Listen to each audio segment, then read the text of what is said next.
Let's go. Yeah, say hi. Hi guys. Welcome to my vlog. Hi vlog. Welcome to my guys.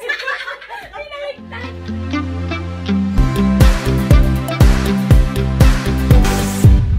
Wait lang, patayin ko muna. Hi guys. Say hi, say hi.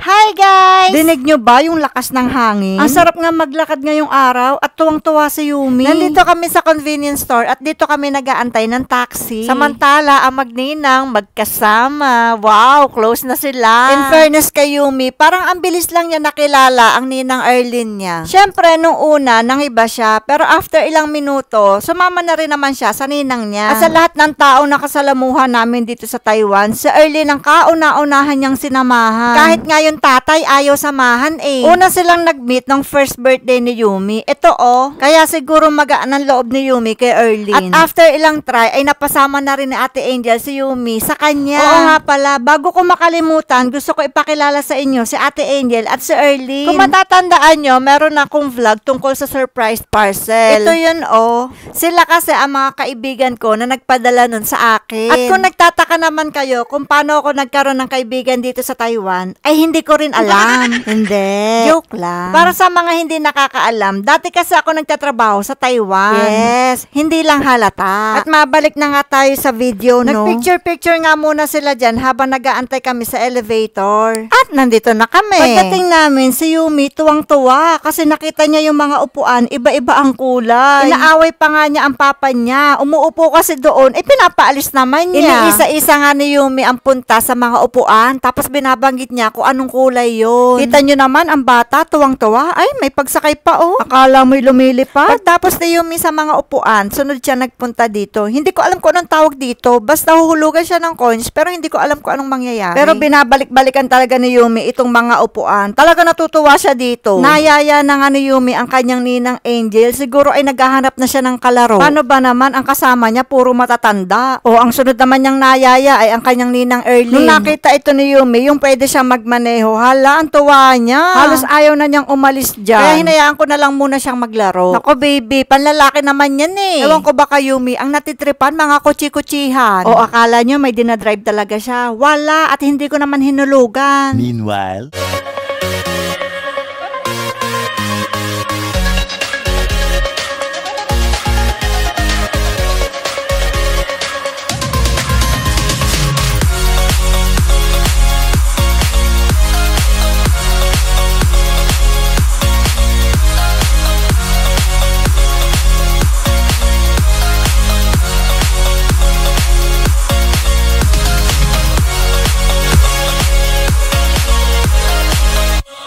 Naks naman. Si Yumi, kakapanood niya, ay parang nainggit na rin yata. Gusto na makitira. Ay, kinukuha na ang bola. Siya naman daw ang maglalaro. At kanina pa tayo. Pero in fairness, ang cute mag-cheer ni Yumi.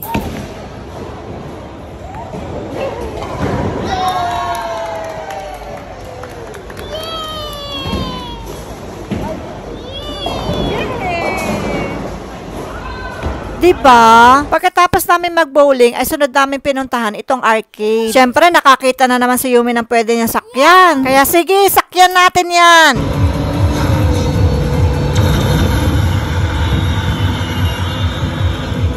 Nakisakay na nga rin ako kasi hindi pwedeng si Yumi lang at medyo delikado ito. At syempre, this time, hinulugan na namin. Aba, sasakay ba ako ng walang hulog? Sunod na pinuntahan ni Yumi, itong parang magdadrive na naman siya ng kotse. Marunong nga yan siya mag-start, pero syempre, wala ulit hulog. Parang unfair Pag kay Yumi, walang hulog Syempre, depende naman. Kasi ayan, hindi rin naman niya ma-enjoy yan pag hinulugan. Parang same lang din. Plus, palipat-lipat siya. Pag hindi siya dito, doon naman siya sa kabila. Kaya sayang din kung uhulugan mo kasi iniiwanan lang din niya. At ito na.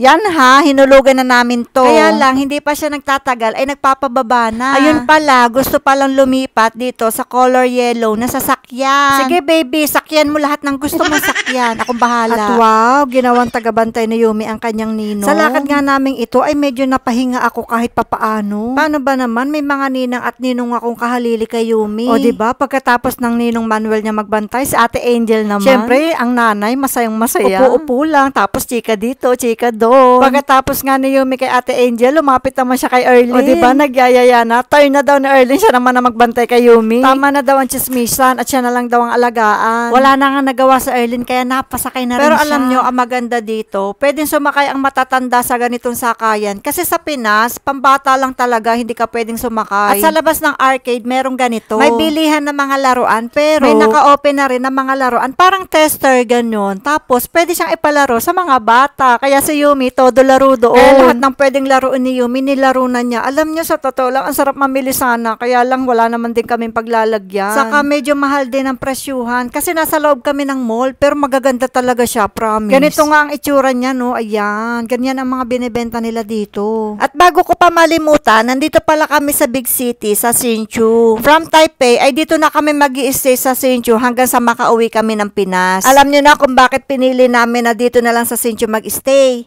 Kasi nandito ang puso ko, charot. Hala, teka, si Yumi nakikimarites dito. Marunong na nga ito si Yumi makaisyosa. Abay, marunong na nga talaga. Umalis din naman siya at baka daw makaabala siya sa magkopol. Uy, Mi, wag ka nang sumilip. Gusto pa atang bumalik. Mi, wag na. Change location. Pagkagaling namin sa big city, ay nandito naman kami ngayon sa steakhouse. Siyempre, nakakapagod maglaro, kaya kailangan kumain din tayo. Habang nag-aantay kami sa steak, ay ito nga muna ang mga pinagkukuha namin. Si Yumi, hindi na nakapag-antay at nauna na nga siyang kumain sa amin. Di rin naman nagtagal at dumating ng steak namin at ito na ang itsura ng lamesa namin.